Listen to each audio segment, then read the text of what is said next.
Hi, and welcome to Female Entrepreneurs Magazine, your go to platform for ambitious women who are ready to take the business world by storm. I'm your host, Angel France, and each week we'll dive into the latest strategies, stories, and success secrets from the most inspiring female entrepreneurs around the world. Hi, and welcome to the Real Female Entrepreneurs. Today's guest is the brilliant founder of Connected Financial Planning and co host of Passport to Wealth. With over a decade of experience, she empowers United States expats to navigate the complexities of cross border finances while building a life aligned with their values. A certified financial planner and passionate advocate for financial education, our next guest transforms challenges into opportunities. Help me welcome the financial guru for expats, Arielle Tucker. Welcome, Arielle. Thank you so much for having me, Angel. Oh, you're so amazing. Well, when you say it like that, Whenever I hear finances, my hair is on the back of my head stands up. Everything goes crazy. I can only imagine what it is for people who live abroad and knowing the rules and the regulations that go with that. yeah, I got into financial planning a bit selfishly because I found myself living abroad and, doing taxes. My first career was in tax preparation, and when you do taxes, right, everything's from the year before. There's no planning element to it. And I really became passionate about how do we not just think about the taxes that were paid for this year, but how do we think about what the taxes will be over the next 5, 10, 20 years? And really, how do we optimize people's financial situations? And so it was kind of like more of that big picture thinking that really drew me into the financial planning. And so I decided to go and become a certified financial planner. And then from there, I started doing financial planning. So it was tax first and then financial planning. And again, it was a bit selfish because I was having to figure out how to file taxes in multiple countries and how to save for my retirement when I'm outside of the US system, and how do I optimize my financial situation. And so it was a bit selfish. And then from there, I've really just become really passionate about helping expats secure their financial future. All right. Before becoming a financial advisor, what did you do? So that was tax first. So I started in tax, but it was international tax. So thinking about like global mobility, if someone goes on an expat assignment or they're living abroad, doing taxes for those people. Your listeners may not realize that as US citizens and also US green card holders, you have an obligation to continue to file taxes, even if you don't live in the United States. And so that's something that's really unique for US citizens and their families that they're trying to navigate when they move outside of the US. So let's say you live in Switzerland and you work in Switzerland and all of your income is in Switzerland. If you're a US citizen or a US green card holder, you still have to file a US tax return and potentially have to pay additional tax to the US. So navigating this can be a bit complex when you already are trying to navigate a foreign country system. And now you also have to take everything you have from that foreign country and then report that back to the US. It can be really complex.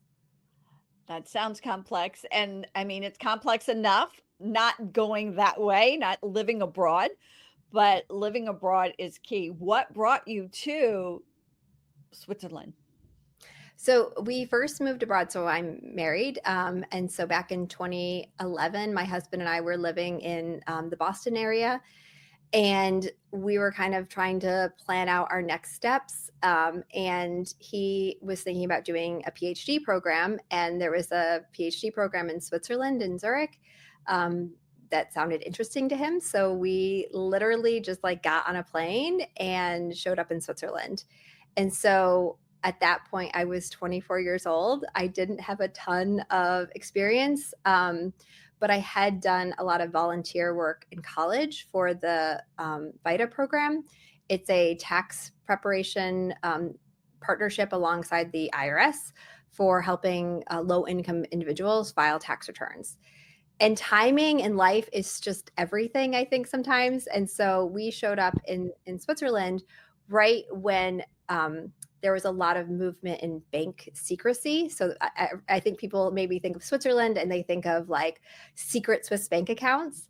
And so at that time, um, basically all the banks had to start reporting back to the US government who had Swiss bank accounts, what Swiss bank account holders were US citizens or US tax people. And so when I showed up, there was this huge shortage of people in the US tax sector, right? How many US tax people were living in Switzerland at that time? Not very many. And so a lot of the banks and big four financial institutions were desperate for anyone who had any tax like knowledge. And I had seen a 1040, right? Again, I'm working for like volunteering for low income individuals, but I was able to get a job and kind of transfer those skills and just be like, yes, I've seen a 1040. And obviously the 1040s that I was working on in Switzerland were very, very different, right? Than the ones that I was volunteering to prepare. But it got me in the door. And then from there, I was able to kind of further my education. And then also I became an IRS enrolled agent, which is basically like a specialist in taxation.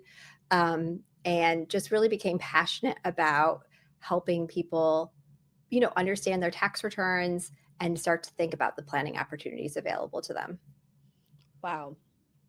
I'm blown away whenever I get any of you that are IRS enrolled agents. I love hearing from you guys because I've only had one other person that I spoke to, but she's an expat too.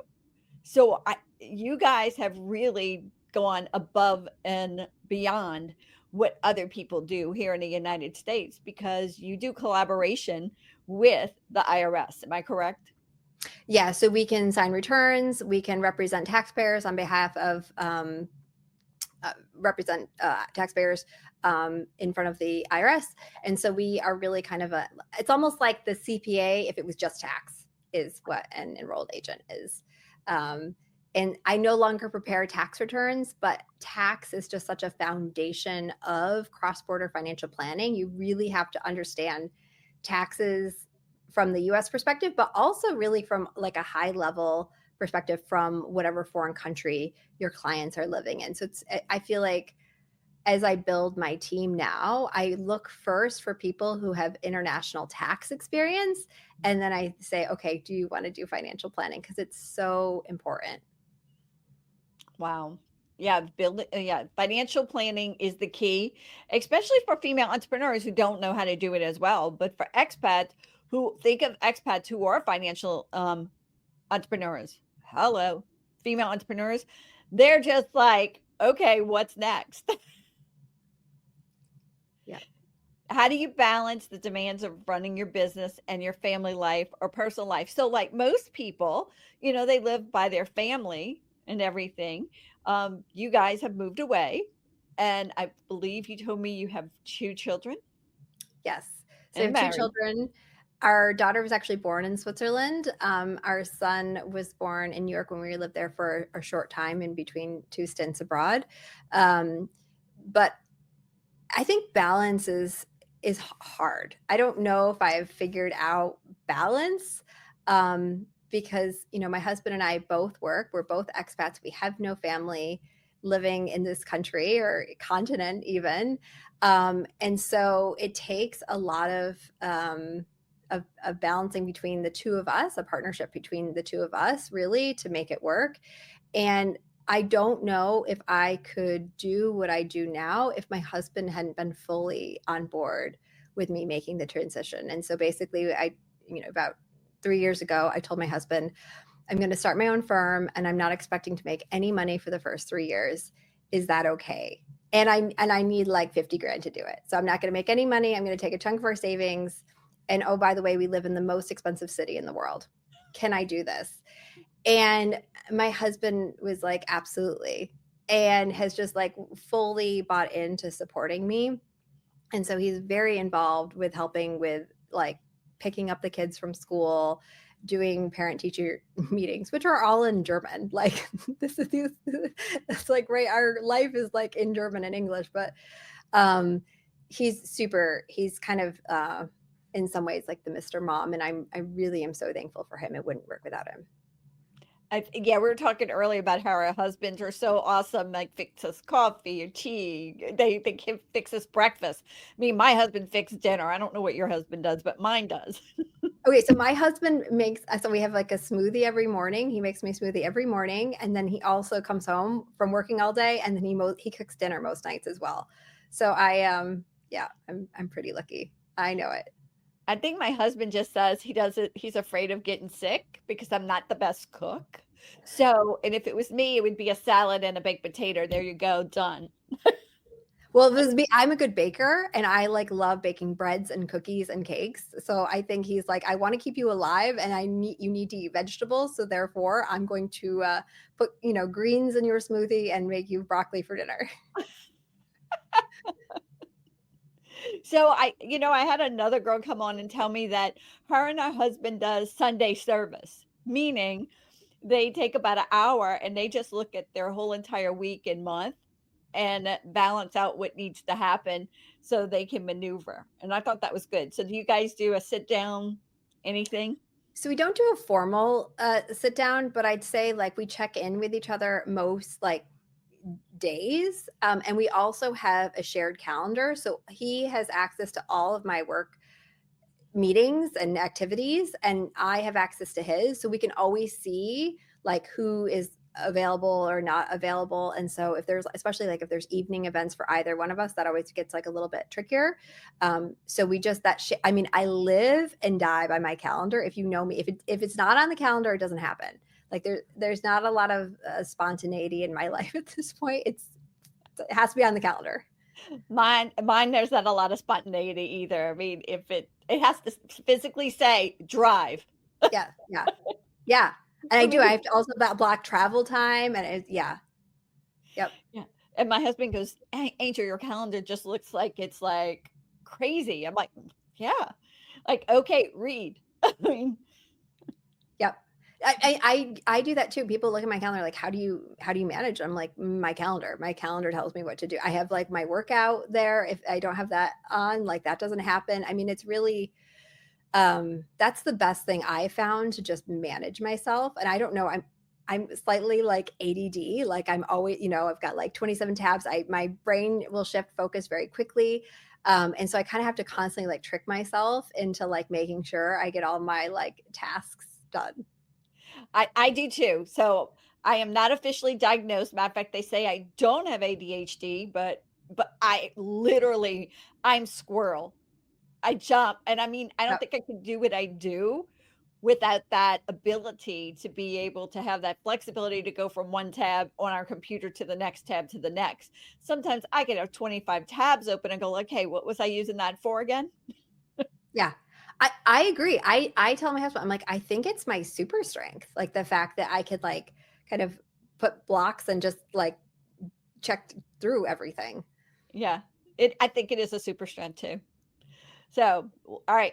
Have you ever had a marketing technique or something that you used that worked that other people were like, that's not going to work. That's not going to, you can't do that.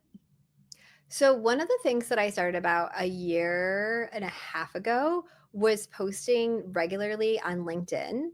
And it was really scary for me at first. Like writing a post on LinkedIn, it literally probably my first few posts, it probably took me an hour.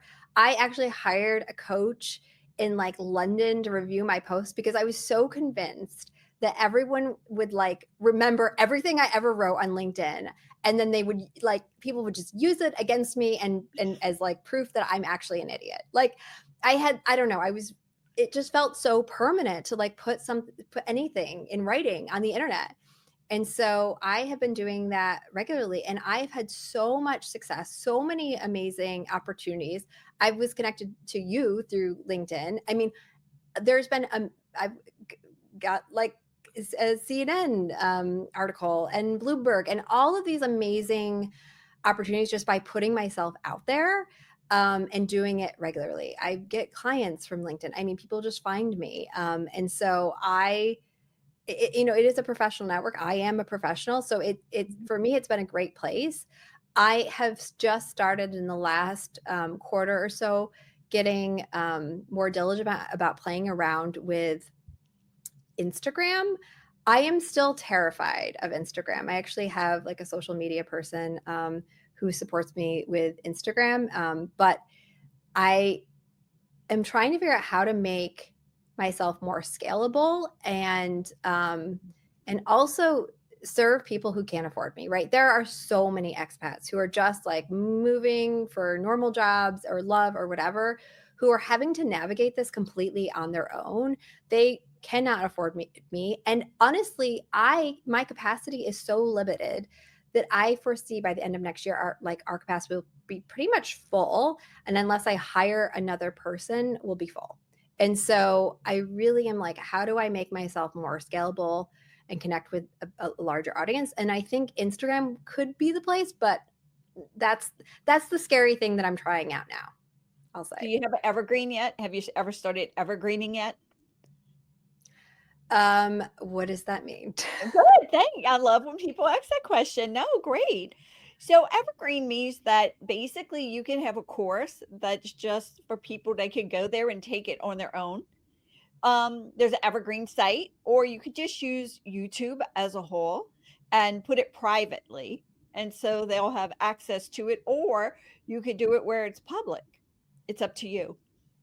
I have not done that. I think a course could be in the future, but I definitely want to build up, make sure I have a good base for engagement before I do that. The podcast, I think that's another way that we've been trying to explore with just getting the conversation about finances out there, especially among women, women expats, female expats abroad. Definitely. I think that's a key too, is just talking to them and having that. And then once you talk to them and they know other expats out there, it's just going to build up your following from there. Mm-hmm. Yeah. And you can just do a podcast. I do the YouTube as well, just because it gives that more visualization that I like, because we are our magazine.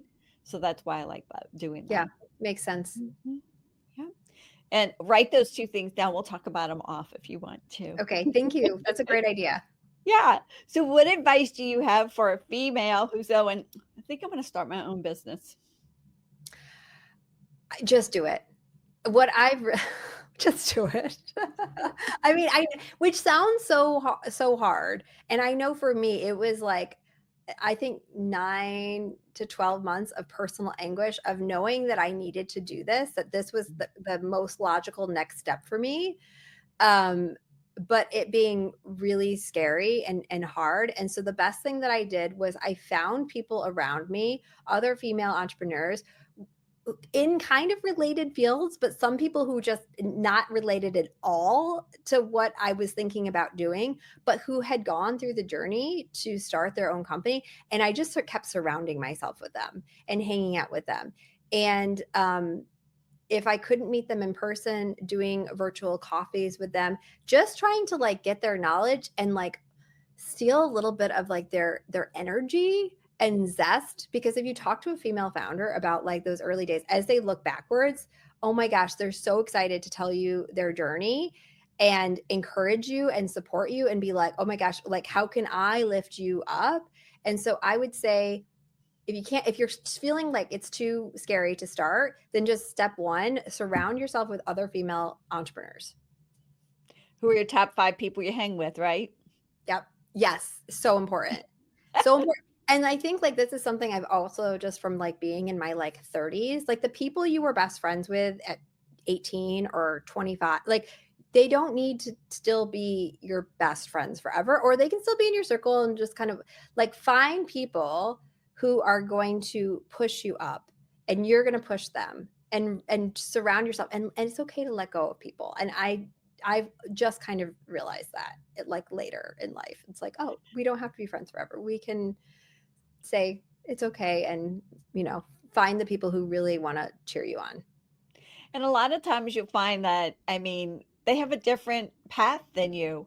I Mhm. mean, they might be working a 9 to 5 job. They would never understand what you're going through. Yeah. And it is, I mean, that it is a unique, I mean, it's such a unique journey that sometimes like just have a hard time connecting, or sometimes I even have a hard time connecting with like other moms, just because like I'm an immigrant, I'm an expat, I am uh have my own company, I work really hard. And so if I meet up with other moms and our kids are in the same class, it's like sometimes I'm like, well, I don't know what to talk about. I like, because my third child is my business. Like that is the thing that I want to talk about, and like I'm so proud of and passionate. And sometimes I have to be like, okay, like dial it down. Like not everyone is out, or I'm like trying to like pep talk them into like starting it. They don't want to start a business. Like they're happy, they're good.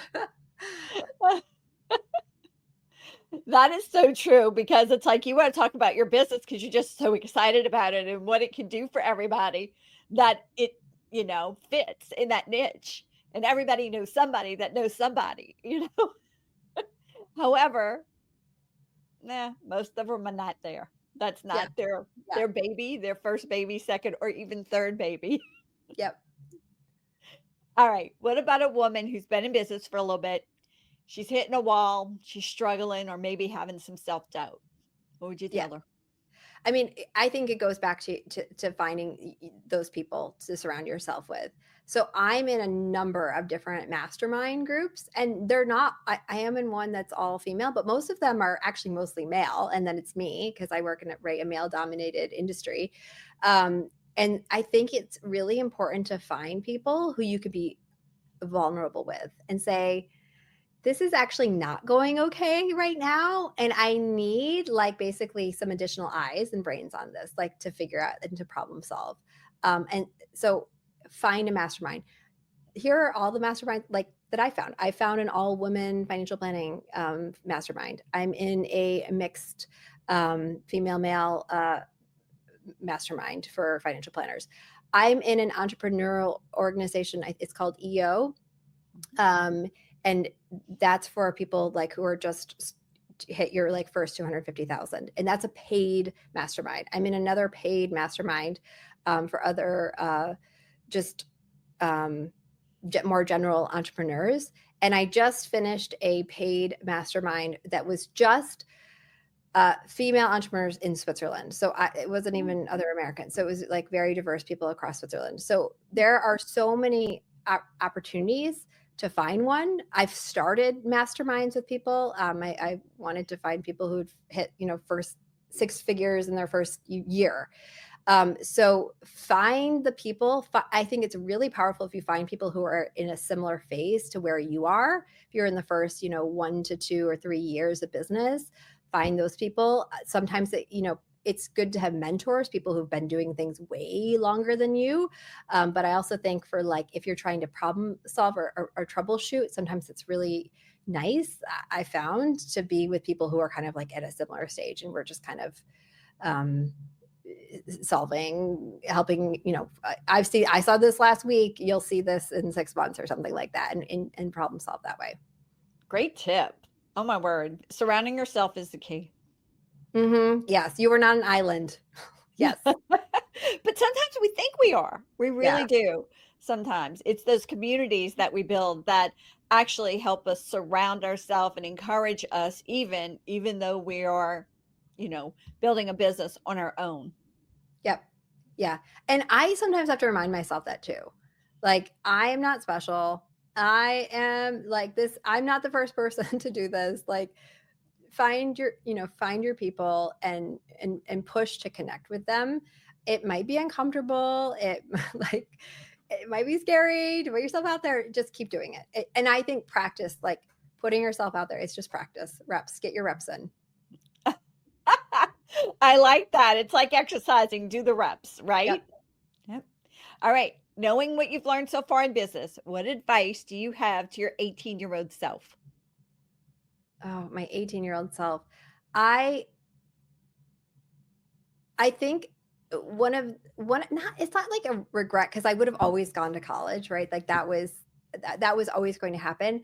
I wish I had known how to get abroad sooner. Like, how could I have just not gone to school in the US, but just gone straight over to Europe? I wish I'd known how to do that. I think I would have left a lot sooner. I think I would have saved a lot of money by not going to school in the US, and just kind of started my ideal life a little bit sooner. That being said, like, I met my husband, and like it worked out fine. But I think that's what I wish I would have known that. Great. I think that's a good thing. And what about planning? Do you have anything you do specifically for planning for the new year? Yeah. So, I mean, the thing that I do basically January 1st hits, the first thing I do is I make mine and my husband's traditional IRA contributions. So if you are a US expat living abroad, you don't have the same income thresholds that we have in the US because we don't have access to like a 401k or any other type of like retirement. So that's like the first thing I do is like I make my IRA contributions. And so for the more broader audience, I would say check in. If you are a W-2 employee, check in. Are you taking advantage of your 401k plan? Do you have that set to be optimized for this year? If you don't have a 401k plan, how are you saving? Like, for retirement, how are you saving for future you? Are you doing a traditional IRA? Are you doing a Roth IRA? And check your numbers. How much are you saving? If you maximize your IRA account with $7,000, if you're under age 50, for 2025, are you saving enough? Is that 10% of your income? Is that 15% of your income? You might have to save more than you think, depending on how much you're earning. And I think this is always people's biggest regret. People are often like natural savers or more natural spenders. I'm a natural saver. But I think it's so important to start thinking about future you. What are you doing at age 70? What are you doing at age 60? Are you still working? Do you still want to work? It's okay to still want to work at that age. But if you are already like feeling burnt out at 45, then what are you doing to prepare for future you? Very good. Cool.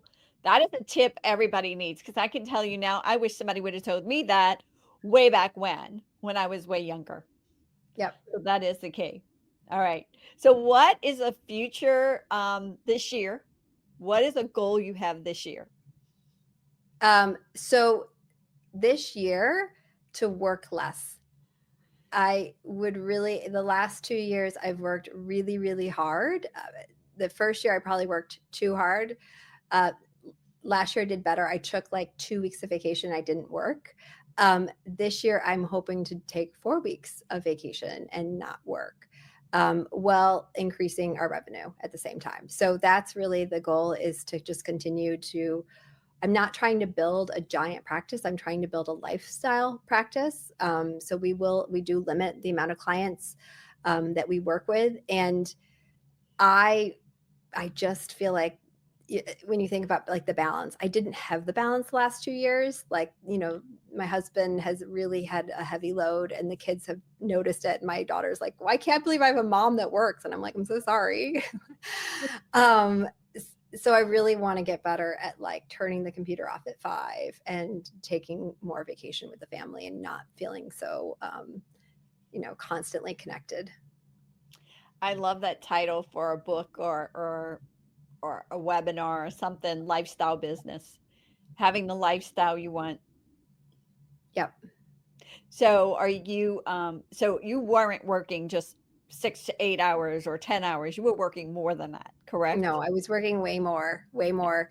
And I think that what I have found is, I think as an entrepreneur, or at least how I thought about it, especially in the beginning, I had to be working constantly. Like, if I had so much anxiety about going from like, basically a 9 to 5 job that I've always kind of had, to all of a sudden I'm working for myself. So if I don't bring in the business, I'm not doing something proactive, I'm not working for my clients, then what am I doing? Right? Like, am I even an entrepreneur? Like, I took it so seriously that I think it became really clear to me I was like I was going to be heading towards burnout very, very quickly. And so now I kind of, again, going back to figuring out how do I put systems in place to protect myself from myself. I'm my own worst enemy. And so it's really, so that's kind of something that I started doing towards the end of Q3, so like the fall of last year, and it's something that I'm just gonna continue to work on. That is like a key because so I've had a few people lately and I've asked that same question too, and one of their goals was to build their lifestyle around their business, and that seems like that's what you're going to do. I mean, what we keep talking about just now is just making sure that you take that time. Yeah. Yeah, and I do a lot of things to protect my time. So, for example, one of the things, like my first year in business, if a client came to me, I had capacity. I would fit you in. Like we were going to make that happen. Now I limit our client onboarding, and so I'm like, we are full for this month. We have capacity to take you on in 4 months, because I know if I just say yes to everyone, we will just be underwater. Right. And I realized like it was becoming really unmanageable. So that's been really key for me. Also communicating times of rest. So just letting, like, for example, like the last week, I was just unavailable. And I let clients know, unless it's an emergency, true emergency. And I'm a financial planner. There's not a lot of financial planning emergencies. We plan for things. I'm not going to be available at all. Like, you'll receive my out of office. And when I come back to my office, I will check in with you. It's still hard for me. I'm not perfect. I'm still working on it. I have a lot of anxiety about it still. Or when there's so many calls that come in at once and you're trying to get to everybody and you just missed somebody and your gut is like, oh my God, that's happened to me before. Yeah. Yeah. And another thing that I did, especially, right after the election, I think we had like 1,000 people visit our website, like in a week. It was just crazy. And everyone wanted to move abroad. And it was so insane that one of the things that we recently started doing was, for people who just have a couple questions, we are happy to answer a couple of questions, but that's a paid call. That's no longer, it used to be, it was like a 30-minute, free call, and you can see if you want to work with us. But really that time is for people where it's a mutual interview. You are looking for an ongoing financial planner, and we are looking for a client who's a good fit for our firm, because we can be pretty selective with who we work with. And so I still wanted to create a space for people who just had those questions of like, I'm thinking about moving abroad, and that could be in 3 years. I don't know. What are the things? And we just said, you know what, we are going to start doing paid calls, because the demand just became really overwhelming. And I was taking away from like our real work, our real paid work. And I just decided we have to really define who we want to work with and focus on servicing those people. Yeah, because it's different when you go through that, because people who really want to work with you and people who are just trying to test the water are two different things. Yep. All right. If you had a superpower for one day, poof, what would it be? Okay, I flying. I would love to be able to fly. Like, just, I don't know. I like basically turn me into a drone. I just think it'd be really fun. And you can transport back into your body, correct? That would be cool. I would just want to be able to fly around, and then I just for like a day. If it's just a day, flying, I think would be really cool. See what's going on. Okay, I like that. Go over the Alps, like. It'd be so beautiful. Oh Yeah. my word. All right. What's one fun fact about you that not a lot of people know about? Oh, okay. I feel like I missed this one. I have 4 sisters. So I think I mentioned that before we've talked that you said, "Oh, I love your name," and I said, "Yeah, all my sisters are jealous." So I have 4 sisters. So there was five girls growing up. Wow. What's the age difference of all of them? We're basically all 2 years apart. Oh my word. Yeah. So my parents were really trying for a boy, but they got 5 girls instead. Yeah, and your name, like I said, is gorgeous. I love Arielle. Oh, beautiful. Thank you. And your sisters were jealous. I know. So when they listen to this, they'll know that they got kudos for being a little They jealous. all have beautiful names, but yeah. I would have been jealous too because I love the name. All right. Book. What is a favorite book you have?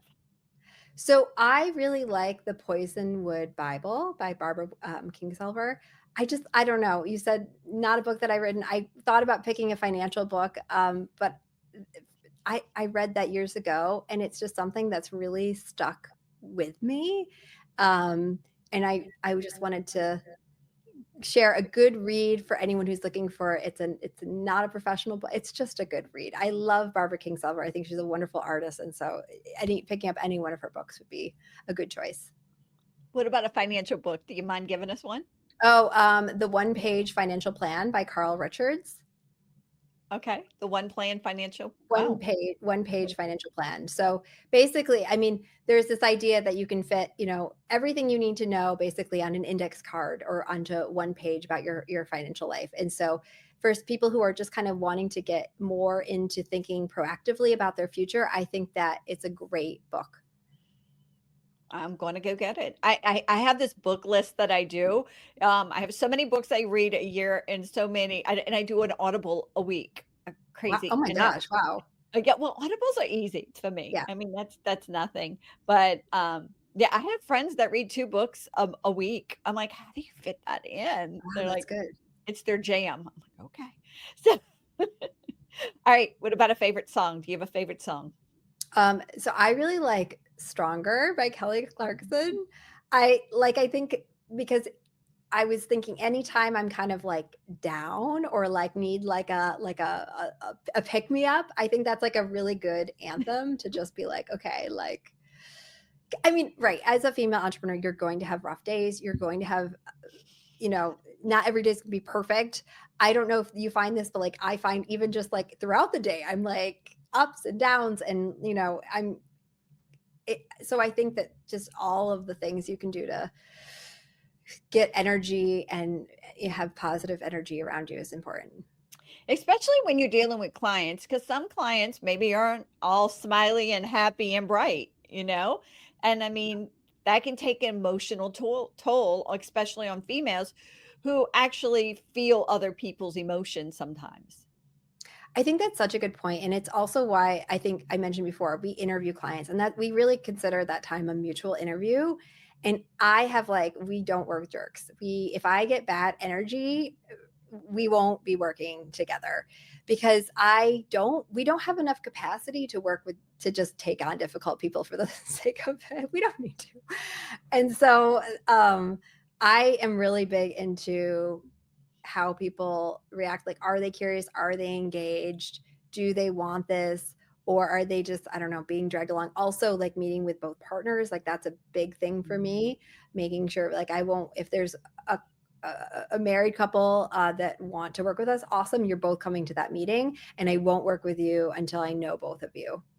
Mm-hmm. Yeah, because you need to know if the other one's on board. Come on. Yeah. Yep. Yep. And Definitely. again, that having, maybe the female isn't traditionally the person who does the finances. It's a lot. You have, it's a lot of work. I get it. Usually in my family, I do all the money stuff and my husband is like, I hope we have money. Like, so, I mean, I get it. It's hard for everyone to know everything and do everything. But it's really important to me that there's always a safe space for either party and ideally sometimes together to just ask all the stupid questions and be comfortable with that. Yep. There's no stupid questions. They might think they are, but ask them. Come on. We need to know what's going on. Yep. What about a favorite quote? So not all who wander are lost. That's a J.R.R. Tolkien quote. But I don't know, that one kind of speaks to me. I think that's been that's probably my high school yearbook quote maybe. Because I'm a wanderer, right? I've lived abroad a number of times. I still live abroad. I like traveling. I like thinking a little bit differently and getting out of kind of the US rat race. Yep. I get it. Yeah. Sometimes I want to get out too. I don't know where I want to go, but I would want to get out. So how do you stay motivated? I think it all goes back to the people that you surround yourself. And the biggest person or people is really like my family, right? Like making sure I'm building a life. And um, I'm so aware at the privilege it is to be an expat, to live in Switzerland. And so it's something that also just wanting to do well by the standards of my adopted country, right? Doing well and giving back to the community here, thinking of my family, and then staying motivated by staying connected with the people who are also in my masterminds and my support groups. I think that really helps me. That is the key. That is the key. And that's the key to moving forward as well. Yep. In business, personal life, everything. So what Yeah. is one of the best ways for our audience to stay connected with you, or if they have questions to, if they want to pay to ask questions, or if they just want to listen to you, what is the best way? Yeah. So I've worked so hard to provide a ton of free resources for people who are just kind of maybe they're curious about moving abroad and don't even know where to start. So you can listen to us on Passport to Wealth. And that's on Spotify, YouTube, Apple, basically all the normal channels for podcasts. And then you can also follow me on Instagram. It's Arielle Tucker Abroad. I don't know if we'll link that, but I'll make sure you get my Instagram handle. And I'm very active on LinkedIn as well as Facebook. So lots of ways to find me. Arielle, is there anything else you want to talk to and tell our audience about anything we haven't discussed already? Yeah, just to kind of wrap up, I would say, I mean, with so many things, starting a business, moving abroad, any new challenge that you're thinking about taking on for 2025, just take that first step. And again, that first step might just be finding that accountability or that support. So if you need that to take the first step, go and find those people as your first step. Arielle, thank you for being with us. You're fabulous. I cannot wait to see you in the magazine. Thank you so much, Angel. It's been a blast. Bye. Thank you so much for tuning in to this episode of Female Entrepreneurs Magazine. I hope you found inspiration, actionable tips, and a sense of connection with our incredible community of driven women. Don't forget to hit that subscribe button, leave a review, and share the episode with fellow entrepreneurs who are ready to elevate their game. Remember, your success is just the beginning, and we're here to support you in every step of the way. Until next time, keep shining, keep thriving, and remember, you have the power to create the business and life of your dreams. Stay inspired, and I'll see you in the next episode. Bye.